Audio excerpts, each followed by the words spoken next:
Thank you, thank you. My name, as he said, is a pen name. It is Etienne de la Boetie squared. And as he mentioned, I'm the author of a book called Government, the Biggest Scam in History Exposed, where I make the case that government of every flavor since the beginning has been illegitimate. Because if I don't have the ability to rob you, I can't delegate a right I don't have myself to a representative or to a government. Human beings can't be bound by a social contract that they didn't sign. You can't take something that is inherently immoral and then make it moral just because some people decide to vote for something in an election.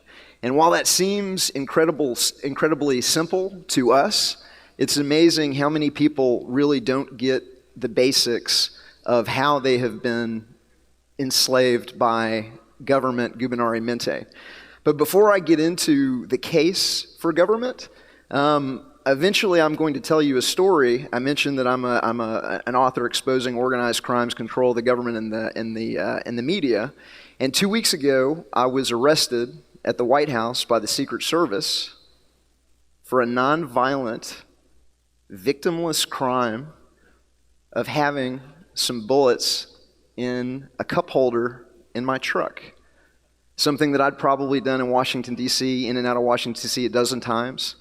And I was arrested for something that they call unregulated ammunition. And before I tell you the story of why the Secret Service arrested me in front of the White House, I want to give you just a little bit of background. As Benny mentioned, I'm an author, I'm an entrepreneur, I'm a tech entrepreneur. I've been living outside of Washington, D.C. in what I call the Silicon Plantation of Northern Virginia, which is the tech quarter outside of Washington, D.C. I've worked at one of the big four think tanks in my youth. I ran a national third-party political campaign in my youth. I've worked on Wall Street, and I've lived outside of Washington, D.C., and a member of the largest CEO networking organization in Washington, D.C. So I've been blessed to be able to see government up close and personal, and the economic system up close and personal from a variety of places that most people haven't had the luck to have been able to see. And the story of how I got here was in my 20s, I was working at, I mentioned one of the big four think tanks, and I had access to a $30,000 a month LexisNexis terminal, which was the internet before it was the internet in 1996. And after the government murdered 80 men, women, and children in Waco, and then covered it up with the help of the media, which was exposed in the documentary Waco Remembered, there was a militia movement growing in the United States. When people found out that the government had murdered 80 men, women, and children and covered it up with the help of the media, they began to organize peaceful, constitutional citizens' militias. And they were growing in the United States until a supposedly ex-Special Forces veteran by the name of Timothy McVeigh blew up, supposedly a white nationalist militia member, blew up a daycare center in a federal building in Oklahoma City. And with my $30,000 LexisNexis terminal, I could see what the local media in Oklahoma was reporting versus what the national media in Washington, D.C. was reporting. And I very quickly realized that there were two different stories coming out of Oklahoma City. And I began to research it with all of the tools available at my disposal back then. And I very quickly, as did others, including Brigadier General Benton Partain, who ran the U.S. Air Force's Armament Testing Laboratory and produced a 60-plus page document explaining why the official story was completely impossible. There was a citizens' grand jury that was formed because they didn't believe the original story, and they found the exact same evidence that I did. And then finally, everything that I was tracking came out essentially years later in a documentary called A Noble Lie that exposes the ATF and the FBI's involvement in blowing up that federal building in Oklahoma City. And after you realize that that is going on in the country, you begin paying attention at a level that most people, other people don't really do. In addition to two different stories coming out of Oklahoma City, it was also the first time that I had ever seen anything disappear down the memory hole. And so on day one, there was every single news outlet, national, local, reporting that multiple bombs were found in the building. There were press conferences. The mayor held a press conference. The governor held a press conference. They said there was video footage of the Oklahoma City bomb squad being brought in to remove other bombs out of the Oklahoma City Federal Building. There was press conferences. They evacuated the building, leaving people trapped in the rubble while they removed the other explosive devices. You can watch at least a half a dozen clips on our flash drive, multiple bombs, showing the bombs being removed, and then the next day, it's gone. It never happened. The media just never discussed it again. And that's the level of media deception, and that's the level of media deception that I realized was going on back then and is still going on today. And so my book, the subtitle is Government, the Biggest Scam in History, Exposed: How Intergenerational Organized Crime Controls the Government and the Media. And that's really the big secret. It's the government and the media working together. And on the old media side, there are about 6 companies running hundreds and hundreds. In fact, let's go ahead and take you through some of the book, first of all. Let's go ahead and go to the techniques, a couple more pages. One more. One more. One more. One more. 2 more. Right here. So I'm going to take you these through the book real quickly. And so the first thing that I try and do with the book is I try and explain the 20 techniques that have been used by intergenerational organized crime to create the culture of tax slavery. And in the top section, I explain what the technique is, and then I show what it looks like in Nazi Germany, the US government currently, the Soviet Union, and East Germany. And the number one technique is the artificial indoctrinated holy symbol of the flag. So we're going to slide the population of religion. We're not going to call it a religion, but we're going to use all the unethically manipulative tools of a disingenuous religion or a cult, and we're going to slide it to the population on the sly. Next page. Then we've got so then there's a social contract that nobody signed, but everyone is expected to be a party to. Next. Then there's a mandatory government school employing the obedience and adoration in populations originally for monarchy and now for this organized crime system. But we're going to take your kids and we're going to put them into our schools, and we're going to teach them that it's legitimate that we rule you. We're going to teach them the common prayer of the Pledge of Allegiance. We're going to sing the hymns at the football games. We're going to take you on field trips to Washington, D.C., Mecca, where we're going to take you into the Cathedral of the Capitol, and we're going to show you the deities, and it's going to be very solemn, and it's going to be very hushed, and we're going to indoctrinate you into the religion on the sly. There's also an obedience component, which is why you need to raise your hand to go to the bathroom, which is why you need to raise your hand to get out of your seat, which is why you march in a single file line so that you can get used to taking the orders of a government employee. Next. Next. Then the youth program gets kind of creepy. So now we're going to shave your head. And now we're going to put you in the uniform, the single form conformity, and we're going to put you through a program of basic training where we're going to reinforce the religiosity of the flag and how to salute it and how to caress it, and we're going to give you awards for being able to feed that back to us. Next. Next. We talked about youth program to militarize children. Next. Next. Pledges and oaths, thousands and thousands of repetitions from a small age. Next. Military and police artificially glorified and celebrated. Every time you see a blue hypertext link in the book, you can drill down to see the scholarship and the research behind that. Many people don't realize, but the stadium flag worship at the stadiums is completely artificial. The government was caught paying $53 million a year a couple of years ago. All of the flyovers, that's all artificial. Next. Political rallies.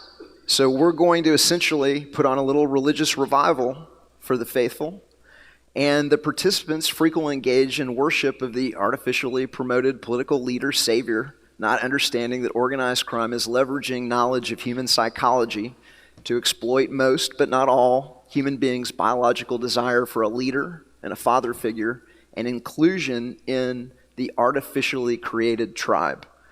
And when I say artificially created tribe, most Floridians don't have a lot in common with people that live in Alaska, and most Hawaiians don't have a lot in common with people that live in Oklahoma City. And so the thing that was supposed to unite the country as a shared ideal of freedom and liberty and private property, those are being removed. And so without that, it's an artificially created tribe. Next. The use of propaganda. So, CIA, Department of Defense, direct involvement in 800 major movies, 1,000 television shows that we know of. That's where either the DoD or the intelligence agency have provided military equipment, funding. They frequently have script control. They have the ability to edit the messages that go out over the television programming. And they're using a technique on the slide called anchoring that many of you might not have realized, where the propagandists will create a moment of high positive emotion. And my favorite example is Matt Damon escaping Mars in the movie The Martian, where, is he going to make it? No, something went wrong. He's not going to make it. No, he is going to make it. He's going to make it. Yes, boom. And now we cut to Earth and everybody's waving flags. And now we cut to Mission Control and there's giant American flags on the backdrops and there's flags in every little scene. And what they've done is they've created that moment of high positive emotion, and boom, they anchored that to the flag in you. And that's why the NBA has American flags on the backboards, so that you subconsciously are anchored the flag to the exhilaration of the goal. That's why the NFL has American flags on their football helmets, and the players are forbidden to remove them. Next. They all use manufactured news, overt or surreptitious control of publishers, editors, and reporters to create an artificial reality.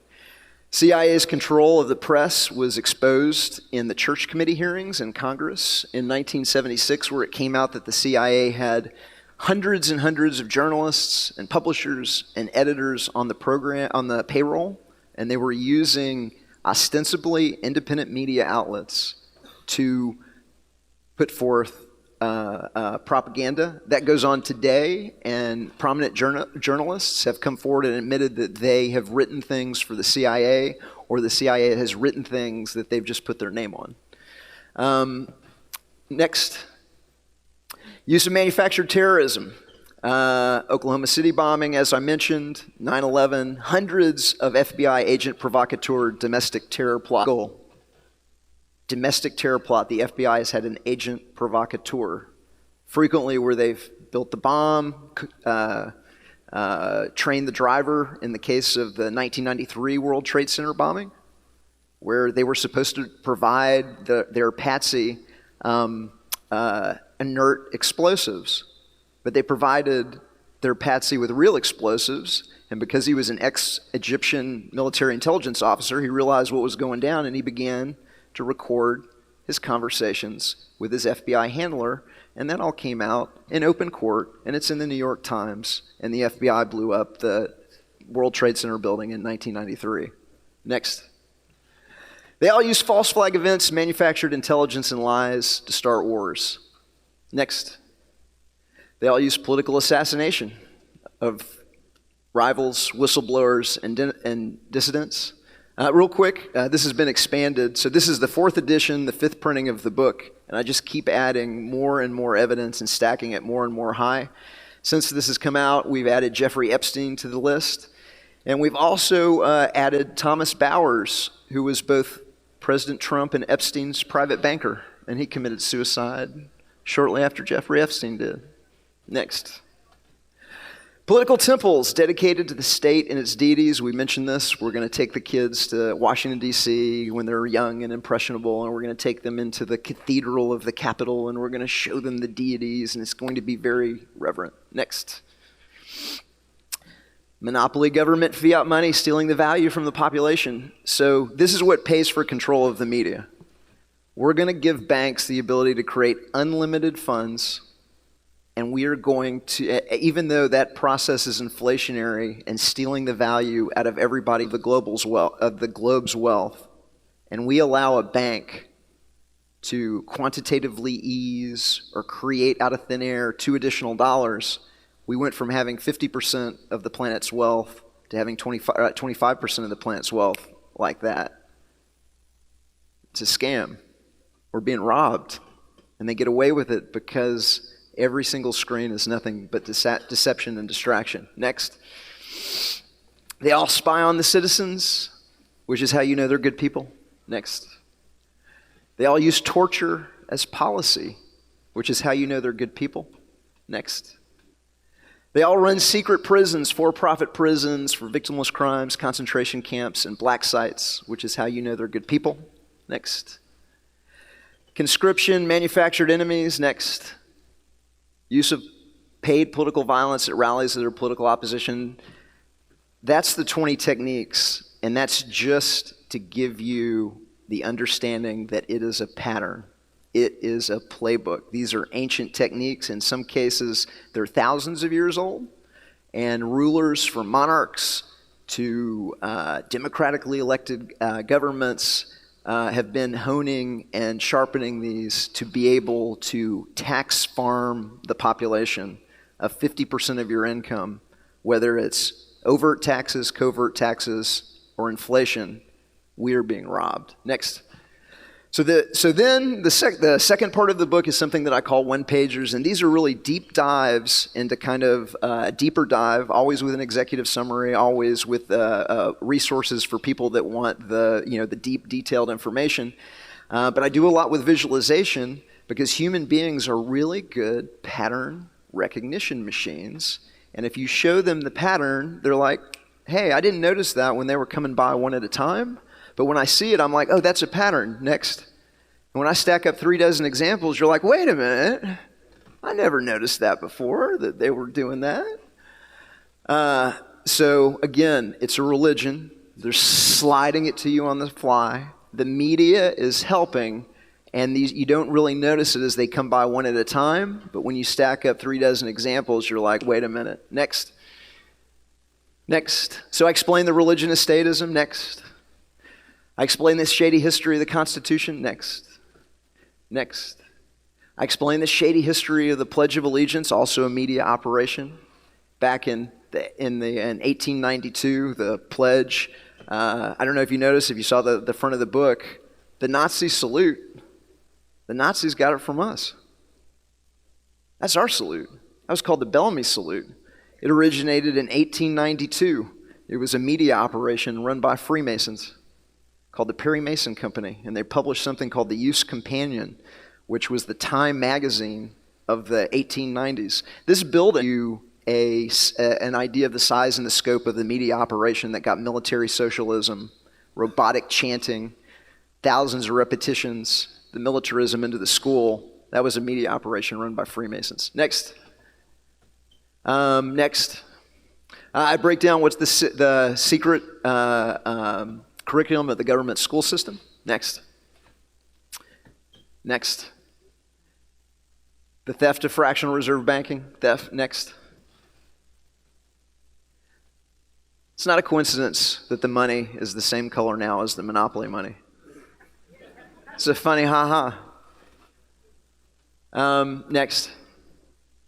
I break down the propaganda matrix, Plato's cave, the modern Plato's cave of the blue screen prison. Next. Now, This is where it gets interesting. So I mentioned I do a lot with visualizations. If you tell somebody that there are 6 companies controlling hundreds and hundreds of subsidiaries to give the population the illusion of choice, they may or may not believe you. But if you showed them a media ownership chart where they can actually see companies like News Corp running hundreds, 175 plus newspapers, Clear Channel, thousands of radio stations, television programs, satellite networks, magazines, internet properties, books, newspapers, movie production, movie distribution. It goes on and on. This is just a small fraction of the chart. Once you show somebody something like that, they're like, damn, there's 6 companies running hundreds of subsidiaries to give you the illusion of choice. And they just get it because they saw it with their own eyes. And that's the power of visualization. Next. So this is another one. This is one of my favorites. So the other thing that I'm doing that's also unique is that I'm making the invisible visible through visualizations. This is not one that I created myself. This was one created in 2017 by Swiss Propaganda Research. And what you're looking at is, okay, the other one, they own the media. They own the physical media, the physical plant, the physical property, the printing presses, the television stations, the radio stations, the satellite networks. But how do they coordinate the content across dozens and dozens of ostensibly private companies? Well, there's a small handful of organizations, the Bilderberg Group, the Council on Foreign Relations, and the Trilateral Commission, that have maneuvered their members into the key publisherships, ownerships, editorships of the major media. And if you want to rob the world, you have to have meetings. And these are the front organizations that allow them to have relatively public meetings where they can say, we're talking about X, Y, and Z. But when you see them operating as a cartel and covering up things like Oklahoma City bombing and 9/11 and some of the other false flag events and terrorism that is being used to steal our civil liberties and steal trillions of dollars in unneeded military spending and homeland security spending, and you follow the money trail back to these media organizations, you very quickly realize what's going on. These 3 organizations, Bilderberg, Council on Foreign Relations, and Trilateral Commission, Jeffrey Epstein was a member of all 3 organizations. So in addition to controlling the media through maneuvering their people in, we'll blackmail politicians and royalty and prominent individuals using what's known in Washington, D.C. as a brownstone operation, where they'll, like Jeffrey Epstein was doing, we'll get you drunk, maybe pop you a roofie, and throw you in a room with some little girls or some little boys, and we'll take photos, and we'll blackmail you. And if that doesn't work, we'll kill you. Next. So then I break down who these organizations are. Who is the Bilderberg Group? Who is the Council on Foreign Relations? Skull and Bones, Bohemian Club, Rhodes Scholarships, Pilgrim Society, Dual Citizen Zionist Israelis, Talpiot Companies, Freemasonry. Next. So that last one was the media. This one, which I wish I could expand so you could see the entire chart, because it just keeps going down. It just keeps going down and down and down and going that way and that way and that way. The 3 organizations that I mentioned, Bilderberg, Council on Foreign Relations, Trilateral Commission, is not just the media. It's the presidency, it's the vice presidency, it's the Federal Reserve System, it's the Council of Economic Advisors, it's the CIA, it's the FBI, it's the Joint Chiefs of Staff, it's the cabinet, major universities, Export-Import Bank, IMF, World Bank, International Monetary Fund. So everybody that is making money by robbing you of the value out of your money, or where your money is being transferred to private companies through no-bid contracts and for unnecessary warfare and unnecessary spending against phantom terrorism, that money is circulating back, and you can see who profits from the present money system. And this chart goes back in time, so I know it's hard to read, but if you can see Obama was Bilderberg. Before him there was Clinton, Bilderberg, Council on Foreign Relations, and Trilateral Commission. Before him, there was George Herbert Walker Bush, Council on Foreign Relations and Trilateral Commission. Before him, there was Carter, Council on Foreign Relations and Trilateral Commission. Before Carter, there was Ford, Bilderberg, and Council on Foreign Relations, and a 33-degree Mason. And so, Democratic administrations, Republican administrations, going back in time, that's the deep state. And by the way, deep state is just organized crime. It's funny how when you take out the word conspiracy theory, or you take out the word deep state, and you plug in the phrase organized crime, it makes sense of everything. It's the key that unlocks everything. It explains why there's fake news. It explains why the military lost $6 billion in physical cash in Iraq. It explains the Fat Leonard scandal. It explains the fact that Social Security has been raided. And in the Social Security lockbox, there's a file cabinet in West Virginia filled with $2 trillion plus worth of bonds that they just print up. They take the money right out of the Social Security system. They spend it on other stuff, pass it to their cronies in no-bid contracts for unnecessary warfare and defense spending. And then they, on a laser printer in West Virginia, they print up a bond. And then they put it into a filing cabinet. And now there's $2 trillion of worthless bonds in a filing cabinet that you're expected and your kids are expected to pay for wars that we didn't need to fight and phantom enemies that they invented to rob us. You have a question, sir. What can I do? Yeah. So I haven't looked into Kennedy specifically. Right. So the ones that don't play ball get popped right in the middle of in broad daylight, high noon in the middle of Dallas. They could have poisoned him. They wanted to make an example. For the people that know, we're using fear. We're using intimidation. Next. So a handful of companies provided unlimited funds to consolidate their own industries. And these companies are the companies that are using fluoridated water, genetically modified ingredients, glutamates, refined grain, glyphosated wheat, recombinant bovine growth hormone, BPA, BPS in the can linings and in the plastics. And so there's a debilitation program as well. Time check? Was good? 10 seconds? Oh, okay. Oh man, I gotta get hooked. So I completely forgot to tell you about me getting arrested in Washington, D.C., but here it is. I'm gonna give you the abbreviated version.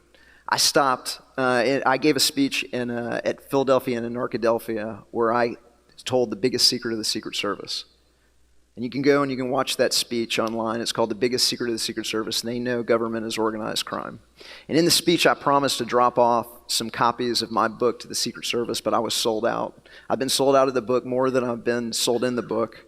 And when I realized, I promised to give the Secret Service some books. And just on the spur of the moment, there's, it's like 9 o'clock, 8:30, 9 o'clock at night, and there's these little guard posts at the White House. I'm just happen to be driving past one, and I pull up, and there's a lone Secret Service guy there, and I say, hey, I'm an author. I'm exposing intergenerational organized crime of government and the media, and I promised in a speech, I promised to give you guys some books, and I wanted to fulfill that promise. And he talked into his radio, and the next thing I know, I'm surrounded by 6 uniformed Secret Service agents. And they're asking me what I'm doing there, and I'm like laughing and explaining it to them and everything. And then they wanted to ID me, and I wouldn't ID. And so they're all leaning into my car, and they're all like, what can we arrest him for? What can we, steal his money for? And I'd cleaned out my center console, and there were 5 loose bullets. They'd been in my truck for maybe 2 years. I think I swapped out a mag in the range. And the cop's light caught just a thing. And in Washington, D.C., they call that unregistered ammunition. And now I'm facing 10 years in prison for a victimless crime that is completely legal in almost every single other state in the country. And that, the cruelty of that, the criminality of that, the wrongness of that, the wrongness to my kids, to me, to my friends, to my family. This is why government has to be stopped. because it's causing so much pain and so much suffering for absolutely nothing. And so I'm dedicated to exposing it. I'm dedicating to stopping it. If they put me in jail, I hope that you will carry the banner and that you will give people copies of my book, email it, and let's expose this thing for once and for all and put an end to it so that nobody has to get robbed. Nobody has to face what I'm facing, that we don't have almost 1 million people in prison for victimless crimes, working in some cases in for-profit prisons as slave labor. That's not what we as a people are about, and it has to end. And so the Art of Liberty Foundation is working on that. We're exposing it as organized crime. We're doing it from a voluntarist perspective.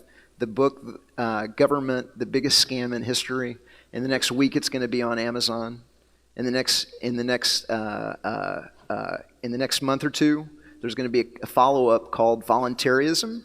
We're going to circulate some email lists right here if you want to get a copy of it. So the biggest failing of my book is that I do a great job of explaining how and why government runs how and why organized crime runs the government and the media. But what I've discovered over the past year is that most people, they're like, yeah, they run the media, but what are we going to do without government? And so my next book is going to expose the biggest secret of all, and that's voluntarism. That we don't need government. That everything that government does, every single thing that government does could be done by the free market. It could be done by private charity, or it shouldn't be done at all. And we're going to bring that to the people. We're having a party tonight at the Turtle Party. Come support us. Thank you very, very much. Thank you very much. Thank you.